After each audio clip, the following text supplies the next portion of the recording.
I'm pruning an established blackcurrant bush today on Pots and Trowels, and that's brought to you with the support of Cobra Garden and King Seeds.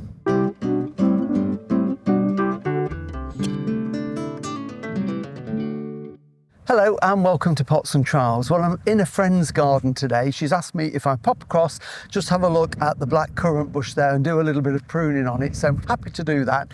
It's in this fruit cage where there's lots of other fruit bushes in there. And I am very, very envious of this fruit cage. I wish I'd got room for one. So let's pop in, have a look and see what needs doing to it. And this is it. This is the blackcurrant bush. We don't know what the variety is, but it does carry a really, really heavy crop. Last year it was absolutely laden with them. And you can actually see on here, if we have a look, we can see these are the stalks of where the fruits were. So they've obviously been picked, but it leaves the fruits. And just by looking up and down the stems, I can see that it had a really good crop.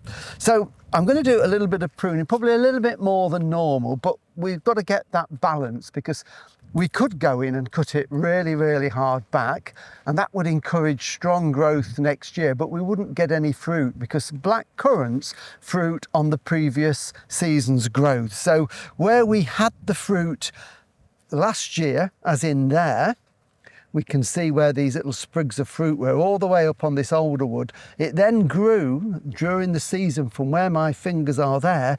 It made this new growth, and it's on this new growth that it made last year that will fruit for us in this season. So the old wood doesn't fruit twice, essentially.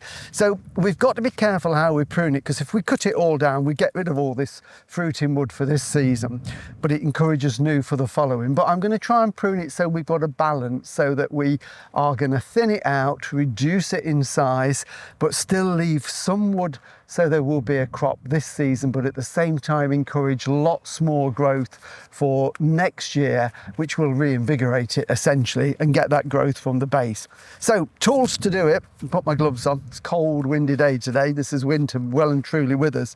Secateurs are the main tool that we use. So I've got a good strong pair of secateurs, but we've got some quite strong branches here. So I've also brought along a couple of pairs of long arm pruners or loppers, whatever you want to call them, different types for dealing with thicker stems. I've even brought a couple of little pruning saws as well, because sometimes you can't get down in there with your pruners, so it's easier just to get in with a little pruning saw like that. So we've got everything. So let's make a start and have a look at it. So around here it looks very congested. We've got some really old wood there that is growing into a smaller blackcurrant there, so I'm tempted to take some of that off.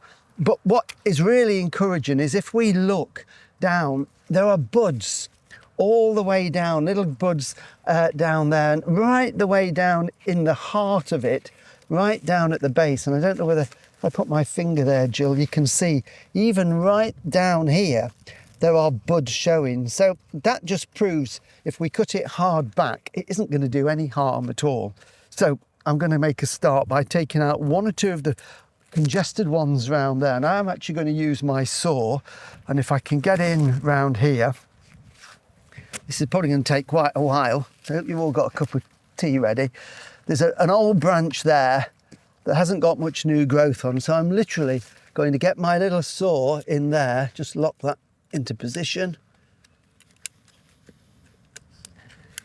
and take that old one out because it's just crowding everything else. And I'm going to take this as close to ground level as I can. So these saws are really good for getting into these tight places like that.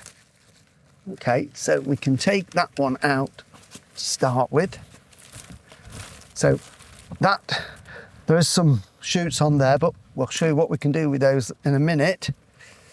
And then I'm going to take this one out again because it's got a lot of dead on here, and there's a cluster of buds at the bottom and a nice strong new shoot anyway, so that will fruit next year.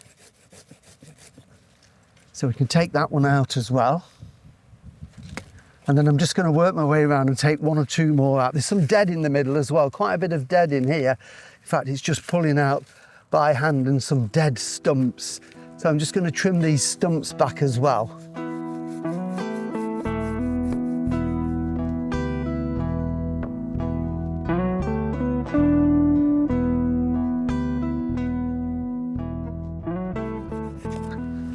Right, so I've taken out some of the thicker branches that were really congested right the way down almost to ground level. So that is going to encourage all these dormant buds down there to produce really, really strong shoots during the growing season. But they won't fruit, but they will be there for the following year.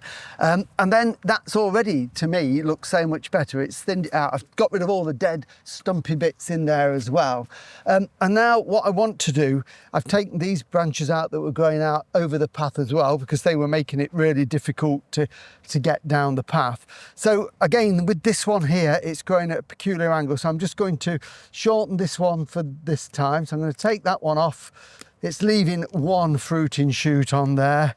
And likewise with this one here, this one is neither really use nor ornament, but it has got a nice strong shoot down there. So I'm going to cut that one back to there, and that will put the energy into that, and that will fruit for us this year.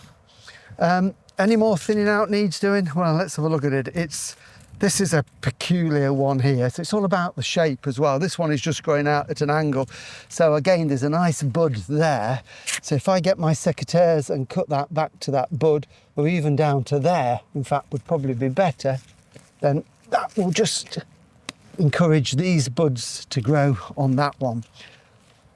So looking around it again, we've got an odd branch here, but we've got a good strong one growing there. So I'm going to get my thicker loppers here rather than the saw, and then I'm just going to put that into there, just squeeze that gently and cut that one off. So that's got rid of that one. And then just again looking at it, it's opening it up gradually now, which is exactly what I wanted to do. And then I think what we can do is to reduce it in height a bit. So again, we are going to lose a little bit of fruit in wood, but we can see we've got all these below it. So it's sometimes about the quality of fruit rather than the amount of fruit. Again, these are growing out to the path. So let's just get rid of that one in there. Working our way around. That one, again, I think we could just take that top out just to make it look a little bit more manageable for now. And I think we're pretty much there. So it's really opened it up down in the centre. So we're going to get lots of new growth, but I've still left sufficient growth on the top that will fruit for us this season.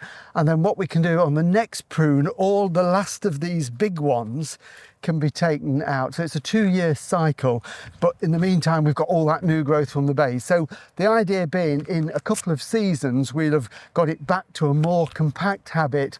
And then every year we take out the old fruited wood, leave the new wood for the following year. I could go on, but it would be a shame because we still want to get a crop off this. So if I just gather together what I've got here and just put them on the pile outside, it'll just give you an idea of how much we've taken out. So you can see a lot of this old growth has gone. So I've probably taken out a good third of the bush there. Now, this can all go, be chipped, put on the compost heap, whatever. But if you want to grow some new ones, then obviously still time to take hardwood cuttings.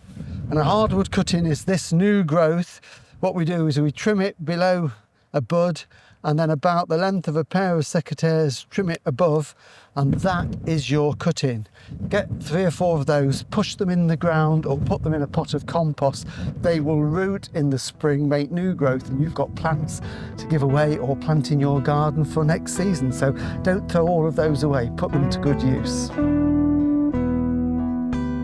And all you need to do is literally just push them into some prepared ground about 15 centimetres apart, so that 2/3 of the cutting is in the ground and the rest out the top, and then just leave them. They will get on with it. So thank you for watching Pots and Trowels. Great time to be pruning all your fruit bushes at this time of the year, so get your secateurs sharpened and keep busy. We'll be back again with you next week in the garden, so we'll see you then. Bye.